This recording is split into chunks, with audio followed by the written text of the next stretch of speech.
Baik, Bapak Ibu, terima kasih atas kesediaannya bersama kami hingga sampai siang hari ini.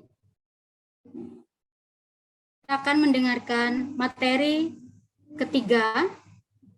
Pembicara ketiga ini merupakan dosen yang sangat cermat dan akurat dalam menilai sesuatu. Lulusan Institut Injil Kota Batu dengan gelar doktor, beliau peroleh di tahun 2014. Aktif dalam pelayanan sebagai pengajar di Sekolah Tinggi Teologi Yestoya Malang, Sekolah Tinggi Agama Kristen Anak Bangsa, Sekolah Tinggi Teologi Excelsius hingga sampai sekarang. Pernah menjabat sebagai Ketua Prodi di Institut Injil Kota Batu, dan juga aktif sebagai reviewer di jurnal Excelsius Deo dan juga Inculco Journal Christian of Education. Telah hadir bersama kita Ibu Dr. Ediwono MTH. Selamat siang Ibu. Selamat siang Evi. Mohon maaf belum terdengar suaranya Ibu. Selamat siang Ibu. Selamat siang Ibu Evi. Baik, terima kasih Ibu atas kesediaannya.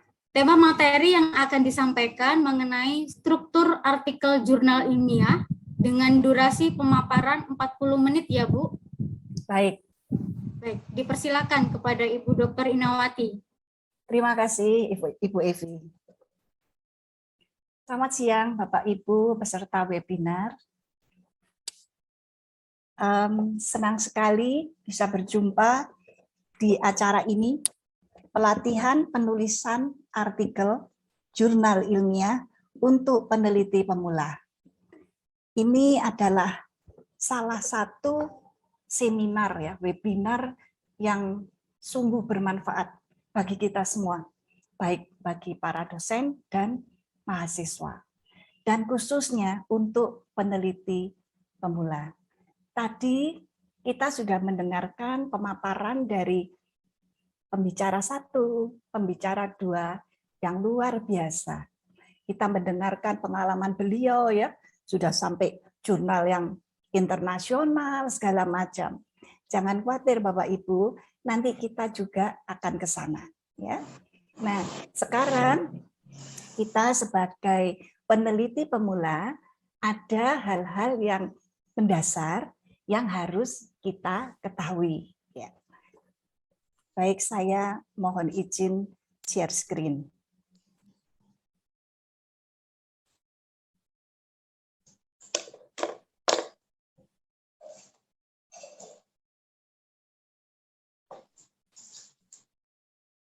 Apakah sudah terlihat? Sudah Bu. Sudah Ibu. Baik. Jadi untuk sesi ketiga kita akan melihat struktur artikel jurnal ilmiah. Sebetulnya apa sih di dalam jurnal ilmiah itu ada apa aja? Memang tadi pembicara 1, Dr. Amos Sukamto sudah menjelaskan ya, ada tadi sempat disinggung beliau sudah sebagian memaparkan dengan dengan bagus gitu. Nah, sekarang kita mau lihat dulu sebenarnya jurnal ilmiah ini apa sih?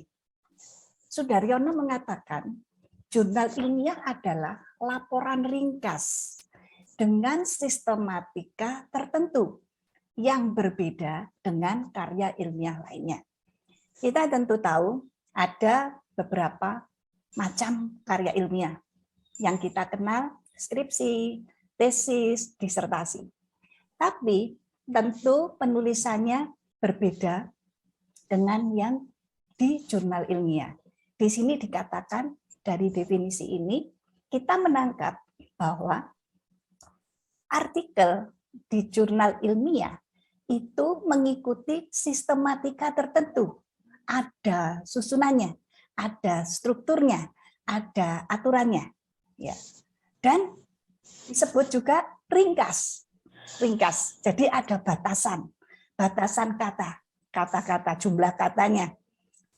Tadi sempat disebutkan juga ya, Mungkin antara ada yang 8.000 sampai berapa, 12.000, yang di Sinta mungkin ada 4.000 sampai 8.000 sampai 10. Jadi setiap jurnal itu punya aturan yang berbeda. Jadi Bapak Ibu, meskipun nanti kita belajar dasar-dasar struktur artikel jurnal ilmiah, tapi tetap pada saat kita nanti selesai menulis atau akan submit ya, akan mengumpulkan artikel kita ke satu jurnal, kita harus perhatikan jurnal mana yang akan kita tuju. Dan kita harus lihat aturan di sana, pedoman penulisannya seperti apa. Nah, dan harus disesuaikan. Jadi, ini adalah dasarnya, garis besarnya, dan pada saat nanti mau submit, mungkin nanti pembicara berikutnya akan menjelaskan lebih jelas ya. Nah, baik. Jadi kita sudah sepakat, sudah tahu, meskipun karya ilmiah, tapi ini cara nulisnya berbeda ya. Di Permenristek Dikti nomor 9 tahun 2018 tentang akreditasi jurnal ilmiah didefinisikan bahwa jurnal ilmiah adalah bentuk pemberitaan atau komunikasi yang memuat karya ilmiah diterbitkan berjadwal, jadi tertentu ya, dalam bentuk elektronik atau tercetak. Ada dua macam. Definisi ini mendeskripsikan bahwa sebuah jurnal ilmiah adalah karya ilmiah yang diterbitkan. Nah, bedanya kalau tadi ada kita kenal skripsi, tesis, disertasi, itu biasa tidak dipublikasikan. Tapi kalau artikel ilmiah, jurnal ilmiah dipublikasikan. Maksudnya apa? Dibaca orang banyak. Ya. Dalam pasal 3 diatur bahwa fungsinya antara lain. Apa? Jadi ada maksudnya kok ada jurnal ilmiah ini. Apa itu? 1, dia meregistrasi kegiatan kecendekiaan. Ya. Yang kedua, dia mengarsipkan temuan hasil kegiatan kecendekiaan ilmuwan. Jadi dia mengarsipkan. Yang ketiga, mengakui hasil kegiatan yang memenuhi persyaratan ilmiah. Jadi ada persyaratan ilmiahnya. Dan kalau artikel saudara dimuat, berarti diakui hasil tulisan saudara itu. Ya. Dan yang berikutnya, mendiseminasikan atau menyebarluaskan ya hasil kegiatan kecendekiaan. Mendiseminasikan hasil pengabdian kepada masyarakat. Jadi hasil temuan kita itu akan bermanfaat bagi orang banyak. Bisa disebut sebagai pengabdian kepada masyarakat. Dan tentunya juga melindungi hasil karya peneliti atau cendekiawan. Ya. Bu Ina, Ya. permisi Bu Ina. Iya Pak. PPT-nya berhenti. Oh. Ya. Ya. Apakah ini juga masih tetap tidak jalan masih, ya? Bu, masih. Ya Bu, masih tetap dulu sekarang. Baik, saya ulangi ini ya. Saya stop dulu ya. Maaf. Ya. Terima kasih tadi.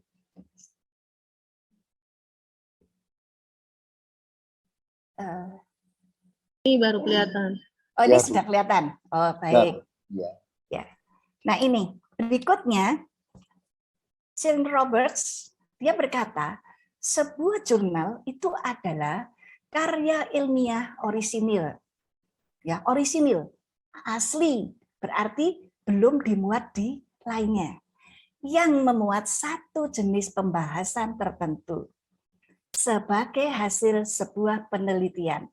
Ya. Jadi tulisan saudara itu hasil sebuah penelitian yang dilakukan dan ditulis oleh satu atau sekelompok orang yang berkompeten di bidangnya. Penulisnya bisa satu, bisa lebih dari satu, tapi ada batasan jumlahnya. Dan diterbitkan baik dalam bentuk cetakan maupun dalam bentuk digital. Karena karya tersebut memuat kajian akademik, maka disebut sebagai jurnal ilmiah. Nah, ini definisi dari Roberts. Ya. Baik, secara cepat sekarang kita mau melihat berikutnya ya.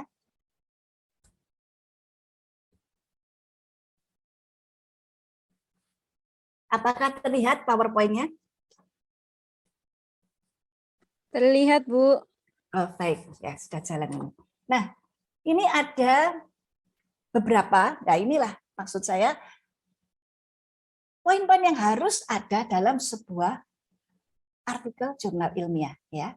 AIMRDC, Abstract, Introduction, Method, Result, Discussion, dan Conclusion. Ini semua mesti ada. Ya. Tapi, seperti tadi sempat disinggung oleh pembicara pertama, beliau pakar di bidang histori, mengumpulkan tulisan-tulisan artikel di jurnal yang sejarah ya khusus untuk itu, punya peraturan tertentu. Nah, demikian juga andai kan ini kita bicara tentang jurnal teknik gitu.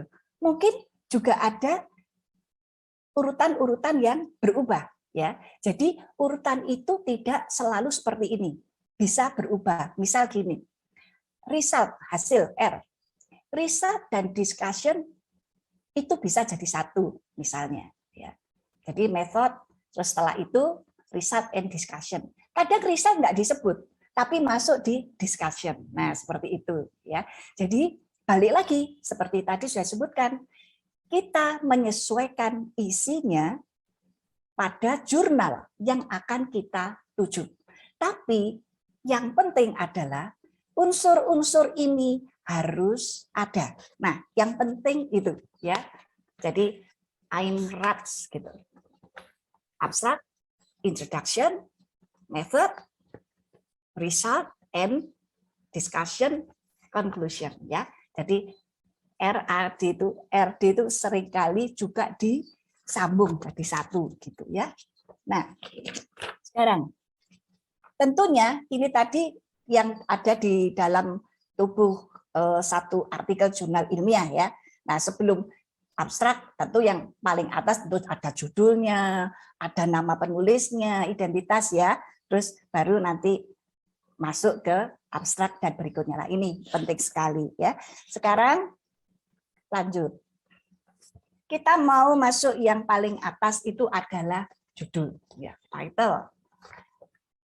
Tadi sempat disebutkan bahwa title itu bisa dibuat terakhir. Ya, memang bisa ya. Tapi tentu waktu kita melakukan penelitian, kita memutuskan saya akan meneliti ini. Tentu enggak mungkin dong kosong gitu kan enggak. Pasti kita ada ide. Pasti punya judul awal.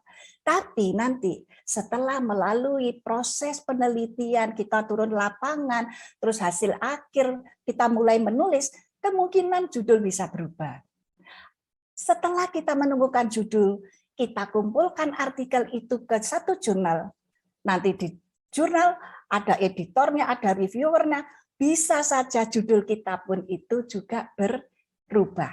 Nah, baru nanti judul terakhir adalah yang dimuat di jurnal. Seperti itu ya. Nah, title, judul ini harus mencakup pokok bahasan artikel. Dan bisa juga metode yang dipergunakan. Tapi yang pasti tidak selalu metode dipergunakan ini masuk di title, tidak. Tapi pokok bahasan artikel pasti. Jadi maksudnya gini, judul itu harus mencerminkan isi artikel saudara. Saudara nulis apa, itu sudah tercermin dari judulnya. Jadi kalau judulnya seperti itu, ya nanti pembahasannya, kesimpulannya, semuanya harus berkaitan dengan judul sesuai. Nggak mungkin toh kita ngomong A, judulnya A, ngomongnya B. Nggak cocok. Nah, contohnya seperti ini. Nah, pemuritan, pemberdayaan bagi jemaat disabilitas dalam pelayanan mimbar di gereja inklusif. Sebuah penelitian eksperimen di Gereja Jemaat Kristen Indonesia Bukit Sion Mangliawan. Nah, di sini dalam judul ini tertera metode yang dipergunakan. Jadi penelitian ini menggunakan penelitian eksperimen. Diadakan penelitian itu bertempat di Gereja Jemaat Kristen Indonesia Bukit Sion. Ya, yang diteliti apa? Mengenai apa tema besarnya? Mengenai pemuritan. Pemuritan yang bagaimana? Pemuritan yang memberdayakan. Makanya disebut pemuritan pemberdayaan. Siapa yang dimuridkan? Kalau di gereja ya tentu jemaat. Tapi masalahnya ini khusus. Nah, istimewanya ini bagi jemaat yang disabilitas. Kenapa? Karena bukan banyak ya, tapi sering saya menjumpai bahwa jemaat yang penyandang disabilitas itu kurang diberdayakan, khususnya dalam pelayanan mimbar di gereja. Karena itu saya tertarik untuk menuliskan artikel ini, saya meneliti ini. Nah, jadi saudara, nanti kalau saudara baca artikel saya ini, pasti isinya yang mengenai pemuritan, pemberdayaan. Bagi siapa? Jemaat disabilitas. Jadi betul-betul title ini, judul ini mencerminkan isi dari artikel. Ya, nah ini saya rasa cukup jelas ya. Nah, judul itu jumlah kata juga dibatasi, saudara. Dan setiap jurnal tidak sama. Jadi penting sekali kita membaca aturannya, pedoman penulisannya. Ada yang judul itu 14 kata, ada yang 12 kata, ada yang 15 kata, tidak sama ya. Itu yang bisa saya tambahkan. Lalu setelah judul ini mengenai identitas. Identitas berarti bicara tentang apa? Nama penulisnya. Nama penulis mesti ditulis lengkap ya. Terus tidak pakai gelar akademik ya. Terus afiliasi lembaga penulis. Penulis ini kalau seorang dosen, dia dosen STT mana atau yang universitas mana, begitu, lembaganya mana ditulis. Terus ada alamat email penulis. Jadi alamat untuk korespondensi penulis dengan penulisnya ya. Terus gini. Kalau mungkin kasih contoh. Contoh Inawati Tediwono, tidak ada gelar. Mengajar lembaga saya adalah Staf Anak Bangsa Surabaya. Nah, ini email korespondensi saya. Nah, ini saya tulis begini kalau saya adalah penulis utama di artikel tersebut. Bagaimana kalau penulisnya lebih dari satu? Kalau lebih dari satu, misalnya 2 orang, ya ditulis dua-dua.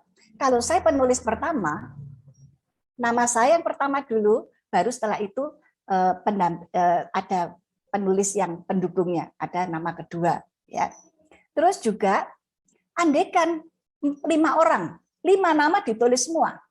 Nggak boleh, misalnya Inawati dan kawan-kawan, nggak boleh. Lengkap ya, seperti itu. Terus setelah ini kita masuk ke berikutnya, coba. Kita masuk ke abstrak ya.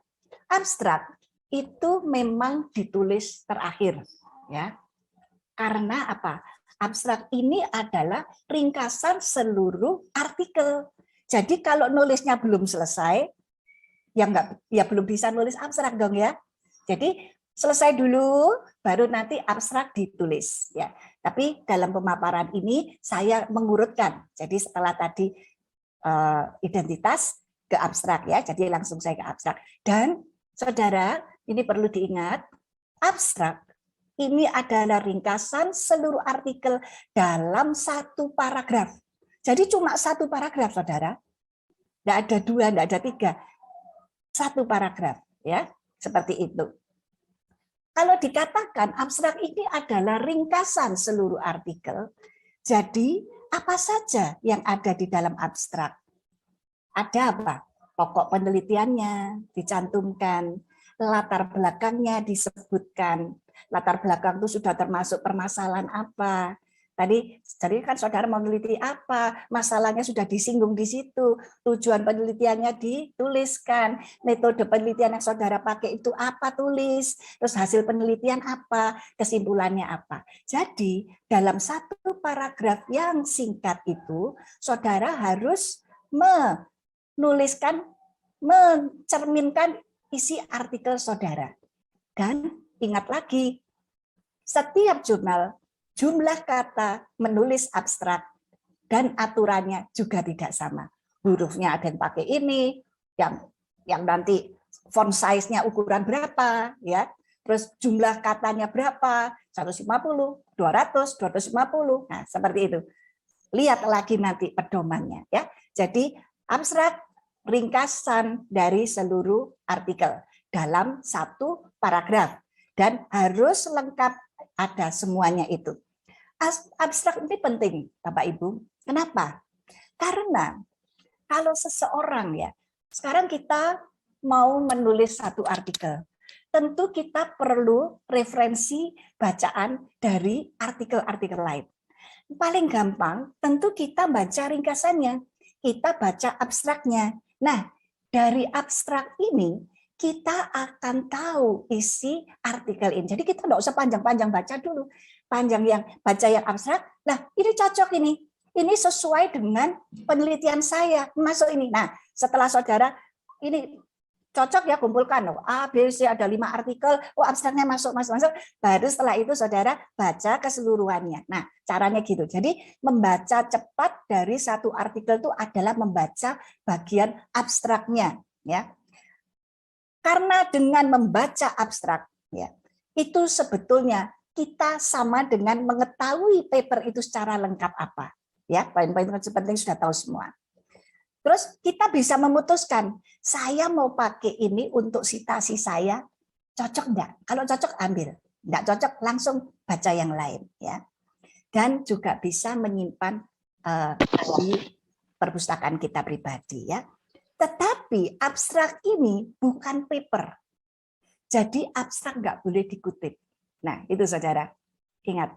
Jadi kita kalau mengutip harus di badan artikelnya, bukan di abstraknya, ya. Ini juga penting. Lalu berikutnya setelah abstrak kita biasa menuliskan kata kunci, keywords-nya, ya. Kata kunci ini menjelaskan pembahasan artikel. Jadi kata-kata kunci, kata-kata penting yang menjelaskan pembahasan artikel. Artikel saudara itu bicara tentang apa? Hal-hal penting apa yang akan supaya orang tahu. Jadi kalau orang misalnya lagi search gitu ya, kayak tadi misalnya judulnya apa? Pemuritan pemberdayaan, ya, jemaat disabilitas. Nah, untuk pelayan ini. Nah, mungkin bisa kata pemuritan. Jadi siapa yang mau menulis pemuritan, dia mencari artikel pemuritan, artikel saudara bisa kena masuk. Ya. Pemberdayaan, wah, orang yang menulis artikel tentang pemberdayaan bisa nyantol gitu, masuk nanti bisa lihat artikel saudara. Mengenai disabilitas, mengenai jemaat gereja, nah pelayanan mimbar. Nah, orang-orang yang mencari hal-hal tersebut, kalau kita tulis di kata kuncinya, artikel kita ini akan juga terbaca oleh mereka. Nah, itu pentingnya di situ, ya. Baik. Nah, sekarang berikutnya adalah masuk ke bagian introduction, pendahuluan. Pendahuluan ini penting sekali. Dua pembicara sebelumnya sudah menjelaskan, ya. Penting, pendahuluan ini penting, ya. Pendahuluan introduction ini adalah pintu masuknya saudara menulis. Jadi ini adalah kayak pemandu. Karena apa? Di pendahuluan ini saudara harus menceritakan latar belakang penelitian saudara. Kenapa kok saudara mau meneliti ini? Apa latar belakangnya? Masalahnya apa? Jadi di bagian pendahuluan ini harus satu, jelaskan alasan saudara. Pentingnya supaya penelitian ini dilakukan tuh apa? Ya. Terus masalah-masalah apa yang ditemui? Dan tentu setelah mengetahui masalah, saudara tentu ingin mencari solusinya. Nah, itulah yang menjadi tujuan yang ingin dicapai penelitian saudara ini. Jadi, bagian pendahuluan tulis mungkin ini ya, bisa dalam 4 paragraf. Paragraf terakhir berisi tujuan yang ingin dicapai penelitian. Nah, saya ingin membacakan ini ya. Seorang ahli, Cargill and O'Connor, dia mengusulkan ada satu strategi menulis pendahuluan itu dalam 4 paragraf. 4 paragraf itu apa saja? Nah, ini bisa kita tiru ya, kita belajar dari sini. Paragraf pertama, ini bersifat pengantar ya.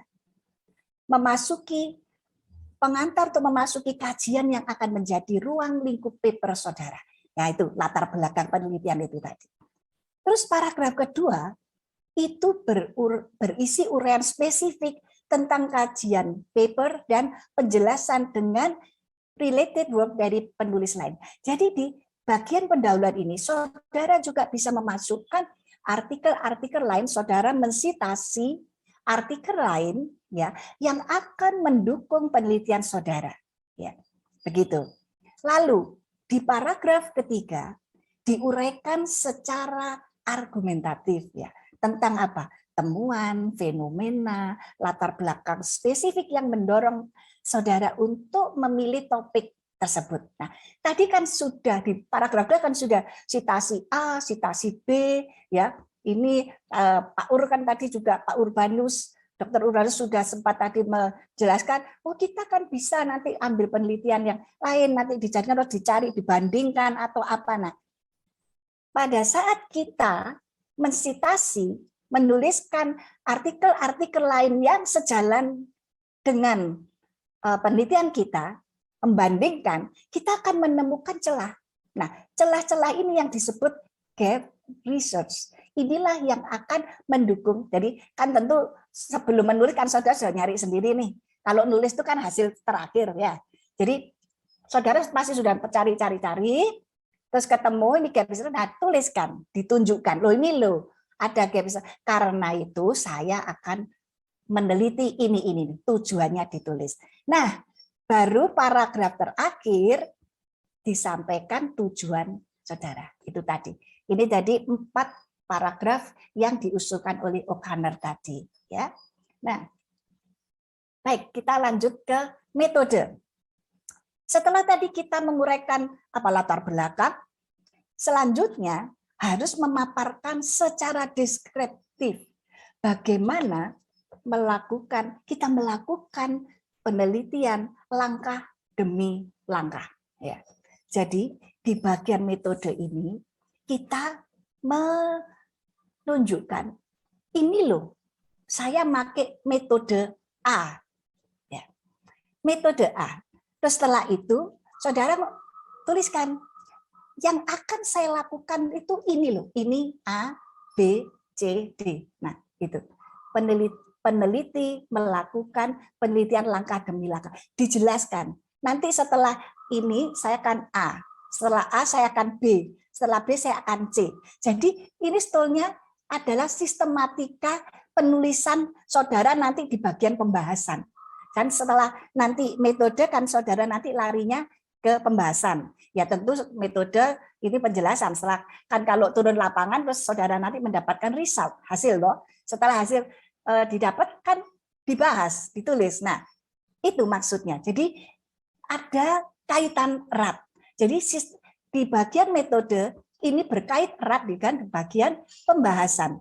Ini adalah langkah-langkah yang akan saudara lakukan supaya ini Pak, pembaca itu mengerti, oh penulis ini, peneliti ini akan meneliti A, tujuan tadi sudah ya pendahuluan.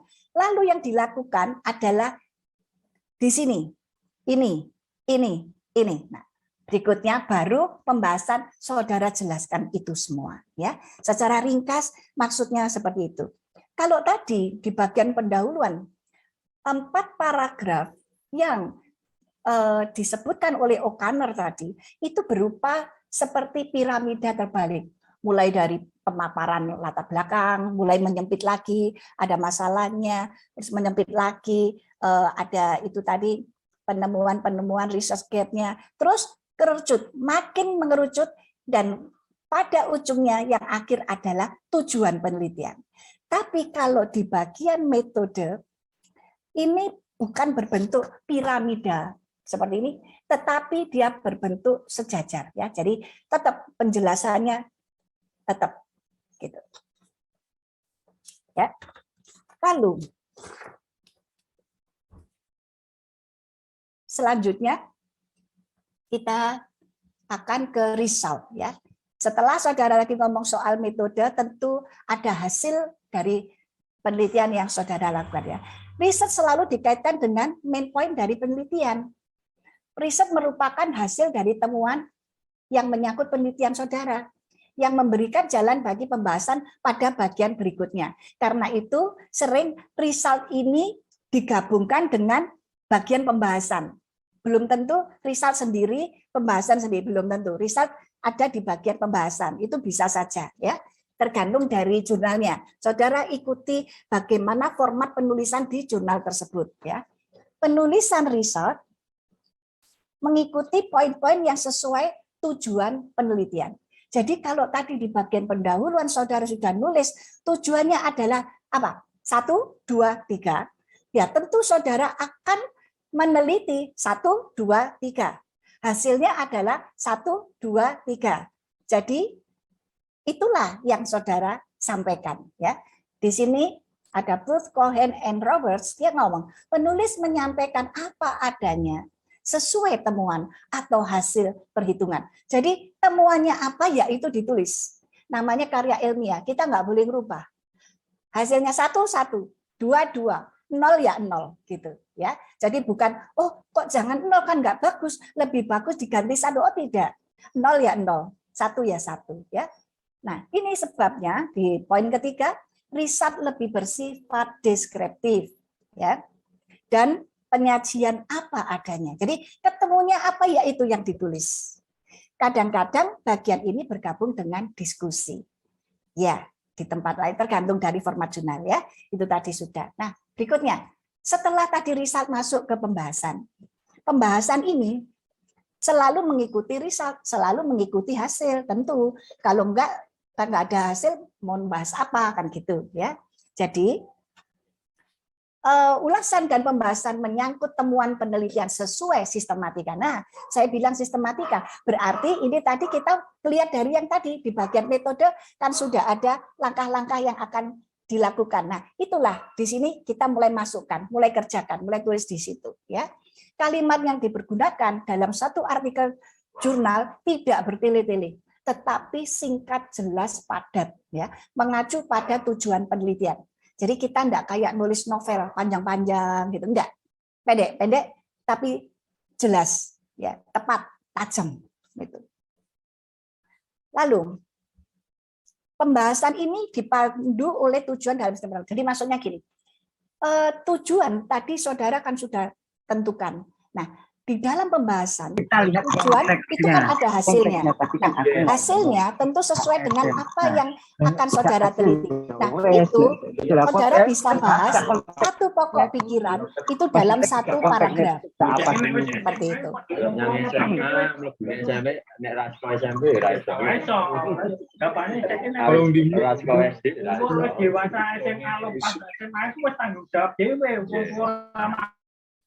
Ya, kalimat yang dipergunakan harus tingkat jelas, ya. Dan ini juga karena paper jurnal ini adalah hasil dari penelitian, dia kan juga memerlukan. Tolong dimute itu. Ya, terima kasih. Nah, karena paper jurnal ini, artikel jurnal ini adalah hasil penelitian, maka dia juga memerlukan apa? Related work. Jadi karya-karya yang berhubungan. Jadi perlu dukungan, ya, perlu sitasi dari artikel-artikel lainnya. Jadi kita nggak bisa ngomong saenak dewe, nggak bisa gitu, ya. Jadi harus ada dukungan. Oh, kenapa kok penulis ini? Kenapa saudara menulis? Oh, ini ada dukungan dari sini.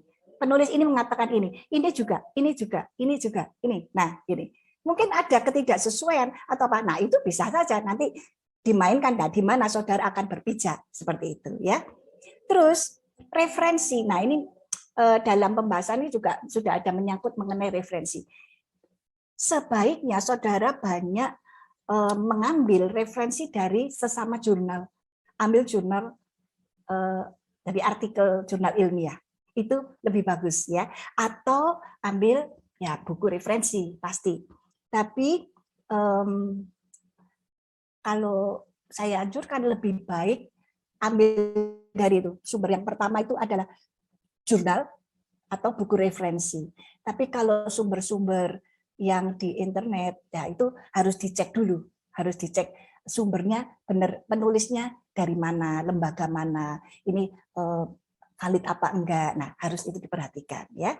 Tapi paling aman ya bagusan inilah ambil buku referensi atau jurnal ya. Nah, dalam mengambil ini ya sitasi, dukungan ini ya, juga ada jumlah-jumlah yang harus kita ikuti. Jadi setiap jurnal pun juga beda-beda ya.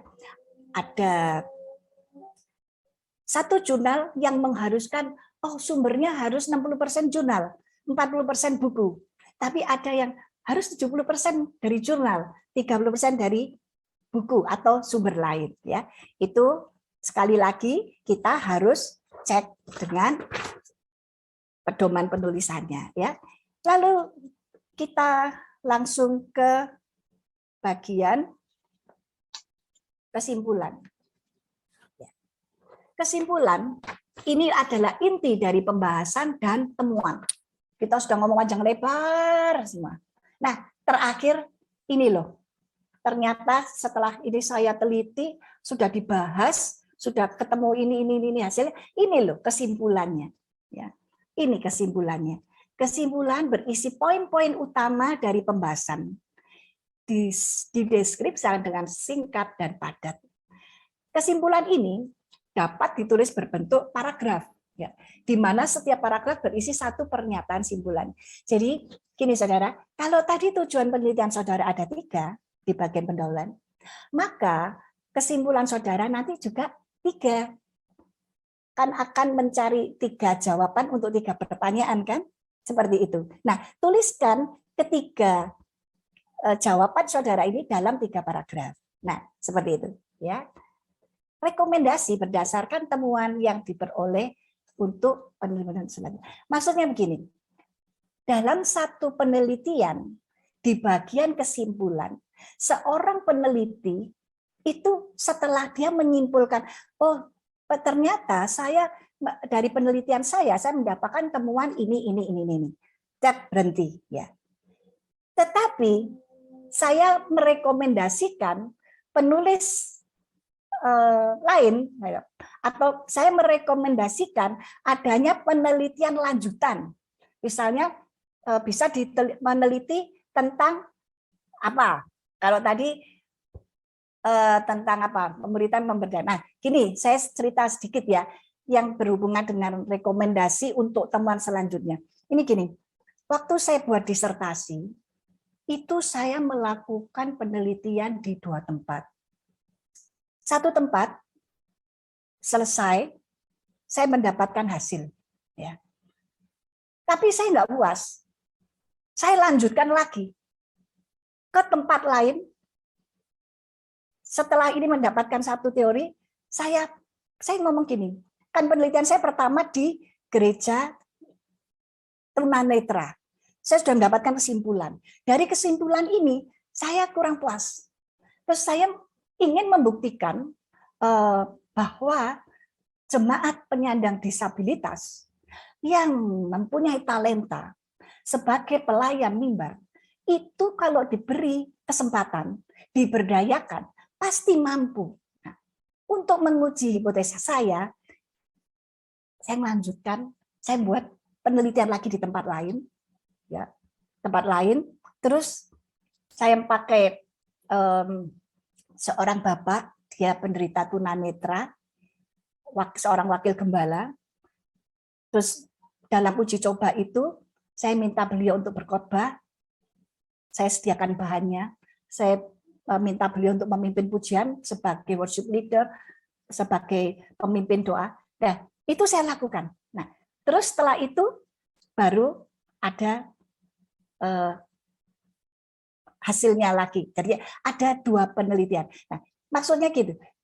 Di bagian 2 penelitian ini akhirnya saya buat di 2 jurnal. Ya. Jadi maksudnya gitu, saudara.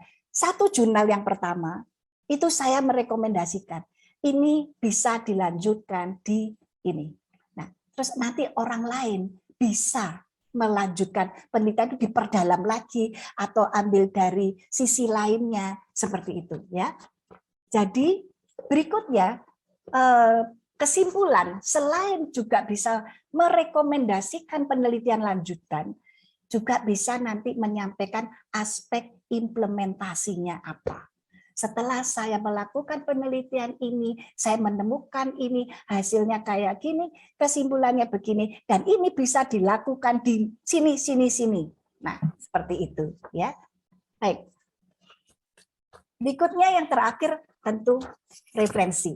Referensi ini adalah daftar rujukan. Jadi apa saudara sumber-sumber apa yang saudara pakai di dalam penulisan artikel saudara itu, baik jurnal, buku, sumber-sumber lain, harus masuk di referensi ini. Yang saudara pakai harus dimasukkan. Ya. Tapi yang tidak dipakai nggak boleh dimasukkan. Setiap referensi yang dikutip di dalam paper harus terdaftar di bagian referensi. Demikian sebaliknya, setiap seluruh buku, jurnal, majalah, atau sumber lain yang didaftarkan di dalam list of references di bagian akhir paper harus ada kutipannya di dalam batang tubuh paper. Jadi nggak boleh kita nambahin referensi, padahal kita nggak pakai di artikel tadi, di dalam isi artikel tidak boleh seperti itu. Nah, biasanya perbandingan itu bisa 70% jurnal dan 30% buku dan sumber lain, atau 60% jurnal dan 40% buku dan sumber lain, atau lain lagi, ya, tergantung dari jurnalnya. Dia mau pakai peraturan. Mungkin 20%, 80%, 20% juga bisa. Nah, untuk penulisan referensi, saudara, bagus kalau kita menggunakan reference manager seperti Mendeley, ya. Bagi saudara yang kita sebagai peneliti pemula mungkin masih belum terbiasa dengan Mendeley, ya mungkin siapa tahu nanti di webinar berikutnya entah yang keberapa bisa diadakan secara khusus, ya, karena ini memerlukan waktu yang lama, waktu yang panjang, ya. Nah, Bapak Ibu, jadi sekali lagi nih saya ingatkan apa saja yang ada di dalam sebuah artikel jurnal ilmiah. Strukturnya adalah demikian, ya. Ingat, ada title, author, penulis, abstract, keywords, introduction, methods, discussion, conclusion, and references, ya. Jadi saudara ingat-ingat, mesti ada semua ini. Nah, seperti tadi misalnya ada jurnal yang tidak menuliskan, ya, tadi Pak Dr. Amos sudah menjelaskan ada jurnal tertentu yang nggak nulis introduction, nggak apa-apa. Nggak nulis apanya, nggak apa-apa, tapi pasti ada introduction-nya. Nggak nulis kata metode, tapi pasti ada metodenya. Karena apa? Semua unsur ini ada di dalam sebuah artikel jurnal ilmiah. Jadi ini saudara ingat-ingat, ya. Nah, kita sebagai peneliti yang baru belajar tentu ya harus ini ya mengikuti apa aturan di dalam penulisan artikel jurnalnya. Nah, ini saya ingin menutup sesi ini dengan kutipan dari Stephen King. Jika ditanya bagaimana kamu menulis, saya akan menjawab satu demi satu kata. Saudara, saya sungguh tertarik dengan kutipan ini. Bagaimana kamu menulis? Satu demi satu kata. Ada 2 hal penting yang saya belajar dari Stephen King ini. Apa? 1, menunjukkan apa? Menulis itu adalah sesuatu yang tidak mudah. Ya. Karena apa? Satu kata lagi, satu kata lagi. Tetapi dari satu kata akan menjadi tulisan. Hal yang kedua, mengajarkan kepada saya bahwa harus ada satu kata, baru ada nanti tulisan. Tidak ada satu kata dimulai, tidak ada tulisan. Berarti bicara tentang tindakan. Jadi saudara, saya menyadari tidak semua dari kita itu punya bakat nulis. Tidak semua itu punya talenta menulis. Tetapi menulis bisa dipelajari. Dan menulis ada memerlukan tindakan kita. Jadi mari kita berlatih menulis. Bapak Ibu, terima kasih. Semoga sesi ini, struktur artikel jurnal ilmiah ini bermanfaat bagi Bapak Ibu sekalian. Terima kasih. Terima kasih Ibu Moderator.